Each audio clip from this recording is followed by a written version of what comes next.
Landlord is jealous of my income, raises my rent $500. I screw him years later for $20,000.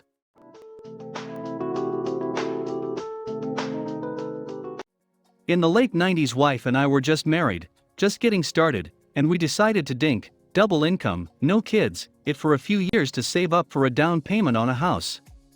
The dot-com bubble was still rising, and I was a newly minted software developer. I had an entry-level job for a while, and then got recruited to a new city, and a new job that paid what I was making before. It was an offer too good to pass up. I ran the numbers and it was a no-brainer. By living frugally and saving my entire salary, living off just her income, we would easily have enough in a year to put 20% down payment on a new house. We rented an apartment in the new city that was listed for $950. The landlord was a real estate agent who owned a 2-bedroom condo as an investment property. Let's call him Hank Wazowski. Hank was a thin, gray, no-nonsense guy. He was pleasant enough, but perfunctory, dry, and had no sense of humor.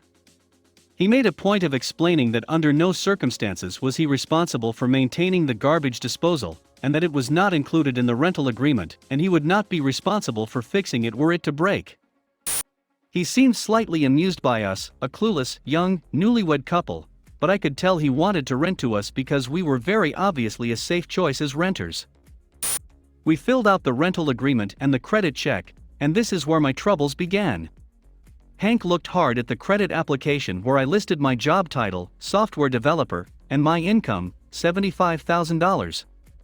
For a 23-year-old in his second year out of college, in the late 1990s, this is a small fortune. Throw in my wife's salary, and we were over 6 figures in income, renting an apartment far beneath our means. Like I said, dink is the way to go when starting out. I can't believe how much money you make. Hank must have said half a dozen times, muttering under his breath. I explained we were saving to buy a house, and that we were only going to stay in the apartment a year. We might stay a few months after the term is over. Would month to month be okay after a year? Hank assured us that would be fine. We saw Hank only once during the year, and he again mentioned my salary, and how he couldn't believe that's what software developers were making. It was awkward and I gave a vague reply. Anyway, a year later we had found a house to buy, signed all the papers, and were making plans to move.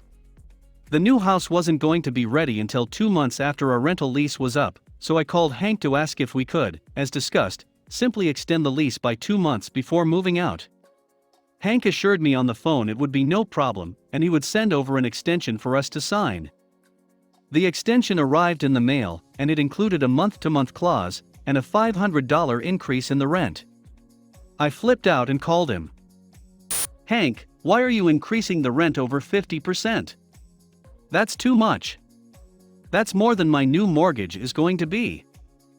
He was super condescending to me. Rocky Moose, it's what the apartment goes for now. I would be losing money by renting it for less. I tried to reason with him, but it was very clear he knew we could afford the $500, had no choice in the matter, and he was going to screw us over as best he could. He got angry with me for arguing my point, and I'll never forget his parting words. You don't have to like it, Rocky Moose, you just have to pay it. My wife and I tried to figure out a way to move out early by putting our furniture in storage for a couple months and crashing with friends, but it just wasn't going to work out. I swallowed my pride and wrote out the check for $1,450 for the extra month. A month later I wrote a similar check, and then we moved out. I made sure the apartment was spotless before moving, but still Hank withheld $300 from our security deposit for bullshit things that were just a way for him to squeeze a few more dollars from the kids who made too much money. $100 for cleaning, sure. But $300 was obscene. In my mind, he had screwed me over for $1,200, and there was nothing I could do about it. What made it even more infuriating is that I saw the ad Hank put in the paper after we moved out, and he listed the apartment for rent at only $150 more than we had been paying originally, not the grossly inflated $500 increase. And it didn't rent. A month later I saw the same ad and he had lowered the price to $75 more than we had been paying, and I assume it got rented since the ad stopped appearing. Fast forward about 5 years. Life is good, the house is good, we have a baby, and even though the dot-com bubble has burst, I'm still employed. One day, out of the blue, I overhear one of my coworkers, Phil, a senior developer, talking to the guy working the reception desk. "Hey, Mike, I'm expecting someone to drop off some paperwork for me. If a Hank Wazowski asks for me, tell him I'll be right out."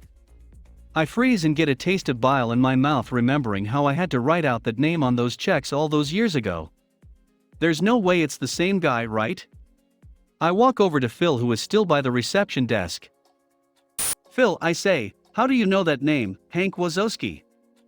Phil explains that Hank is his real estate agent. I bought my condo through him several years ago. I'm selling my condo now so I can buy a house. So I'm going to ask him to be my agent again. Do you know him? I tell Phil that I used to rent an apartment from Hank and described what he looks like. Phil confirms the description. It's the same guy. Wow, small world, right? And on cue, right then the front door to the office opens, and in walks Hank Wazowski. I stare in disbelief. He's carrying a folder of papers and doesn't recognize me. Phil and Hank shake hands, and they talk for a few moments. I stand there silently, wondering what to do. Phil finally says, "Hank, this is my friend Rocky Moose, I think you may have already met?" "Yes, hello Hank. Good to see you again. My wife and I were your tenants a few years ago on street. Remember, the software developer who rented for a year saving to buy a house? Well, this is where I work. Here. With philosophy." Hank's eyes indicate he now remembers me, and he's starting to put it all together. We shake hands and he says yes, of course he remembers, and asks how we are doing. "Oh, we're just fine, thanks for asking." Phil says that you're his real estate agent. Small world, isn't it? Hanks nods pleasantly. He still doesn't remember the details of our last conversation. I do some quick math in my head. This is the early mid-2000s. The real estate market is very strong and easy money for any agent. The crash of 2008 is still a few years in the future. I start to think out loud. Selling the condo for around $150 to $200,000, and you're looking at houses in the $500,000 range, so that's $650 to $700,000 in total transactions. An agent getting 3% on the sale, and the purchase is getting around $20,000 for his trouble. That's a good commission for the agent, isn't it? Hank's eyes flash and I can tell he remembers everything about me now. Phil is surprised at my passive-aggressive tone. I am enjoying the uncomfortable silence. Hank deflects my question, saying it's complicated, and tells Phil to send back the papers as soon as possible. He shakes hands with Phil, looks at me, nods, and goes to leave. "It was really good to see you again, Hank." I call behind him. He exits the building. As the door is still shutting, I say a bit too loudly, so that Hank can hear, "Phil, don't sign anything just yet, I have a story to tell you." Phil looks at me and says, "Rocky, what the hell was that all about?" He looks pissed and confused at my behavior. I tell Phil the whole story, the rent, the $500 increase, the security deposit. You don't have to like it, you just have to pay it, everything. "Phil, you can't use this guy to sell your condo and buy a house. I hate him. He's evil. I'll help you find another real estate agent, just use anyone but Hank." So the great thing about Phil is that, well, he's a great guy. He says he's a little surprised at my story, and has always known Hank as a straightforward guy. "But I totally see him doing that to you," he admits. "There's no way I could use him now." What a dick. Then Phil's eyes lit up a bit. "What do you want me to say when I fire him?" We came up with a plan and I made sure there were some key phrases in Phil's repertoire. We planned it all out together in advance. My only regret is that I didn't get to see Hank's reaction in person a day later when Phil made the following phone call while I stood behind him listening. "Hi, Hank. It's Phil calling. Yeah, about that. I've decided to get some other quotes from other agents. I'm not going to sign up with you.